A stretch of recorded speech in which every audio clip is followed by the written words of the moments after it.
over half of parents say they won't be able to afford a holiday this summer and are open to taking their children out of school during term time. Well, my argument with that is they would say that. Of course, they're going to say, oh, we can't afford it, it's 50 quid more expensive, whatever it is. Yeah. You can't afford it, or you don't do it. There's a reason for school holidays. So let's talk to Chris McGovern about this. Chris is chairman of the Campaign for Real Education, a former head teacher himself, Chris, and Kirsty Nicholl-Hadley, who's an inclusion consultant. And the thing is, Chris, the fines are increasing. What are they doing, Ellie, the fines? £60 to £80, I believe, Chris. Will that make a blind bit of difference to parents who want to take their children out during term time? What it will do is send a signal that is not approved, of course. It will make a minor difference. But the point I would like to make is that when these children come back from their term time holidays, teachers, being professional people as they are, hard working, they help the children who've been away to catch up. This means other children in the class are not going to get the time and attention. Some of their children in particular are from poorer backgrounds. They can't afford a holiday any time of the year.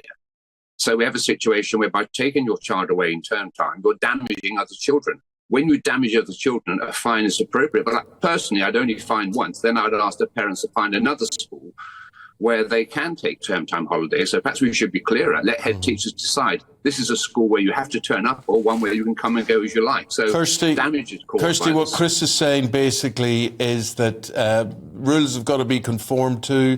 The learning pattern has to be implemented. And if you don't turn up, if you head off to Benidorm for 2 weeks or whatever, it's not invisible. Somebody's got to catch up, either the pupil or the teachers, and the other kids in the class suffer about all this as well. What would you say in response to that?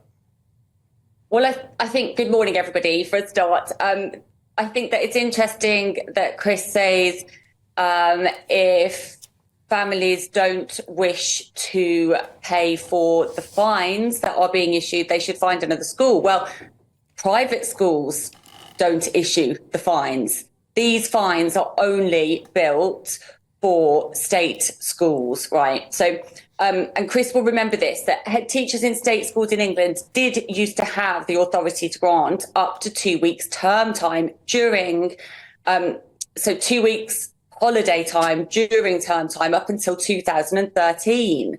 So it was only in 2015 that these rules and legislation were implemented.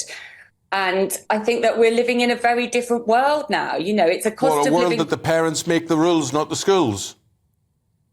Well, I think that since COVID, we have had a breakdown of trust between schools and parents. And I think that we have got skint, stressed parents everywhere, right? And we've got anxious children everywhere. So if we continue with this narrative of criminalising, because that's what we're talking about here. We're talking about criminalising taking our children out of school during term time. People are going to break.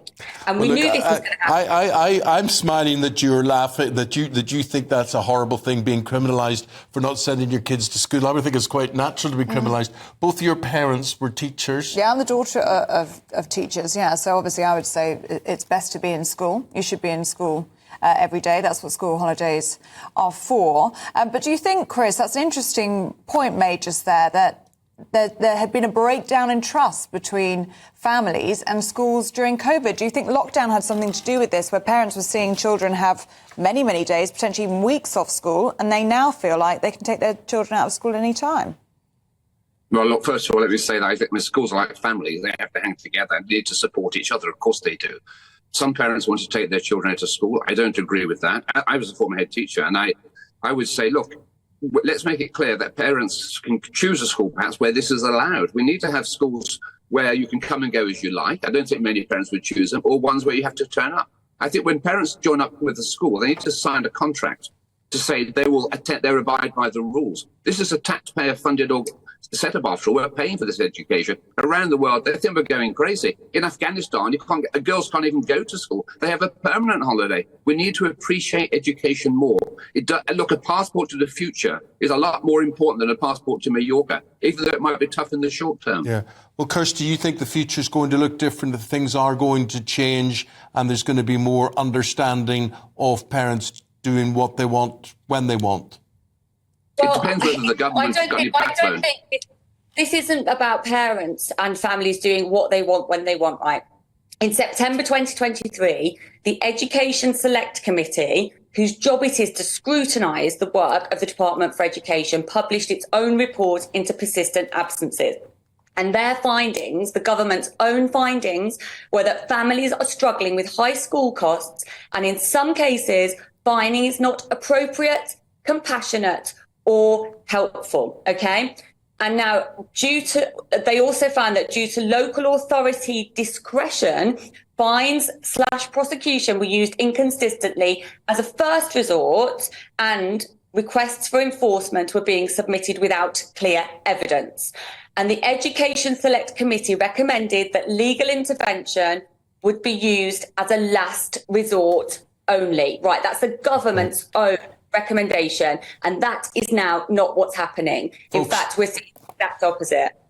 Nikki, Kirsty and Chris, thank you both very much indeed. The clock has beaten us, so thank you very much for your contribution. You'll get people talking about this throughout the programme today. Yeah. Appreciate your input. Thank you very much indeed. Thank you. I just could never imagine being at school, and I was from a very working class background, but I couldn't imagine walking in with a suntan after 2 weeks and nobody mentioning it and nobody saying this is different or why were you allowed to do this or this is horrendous.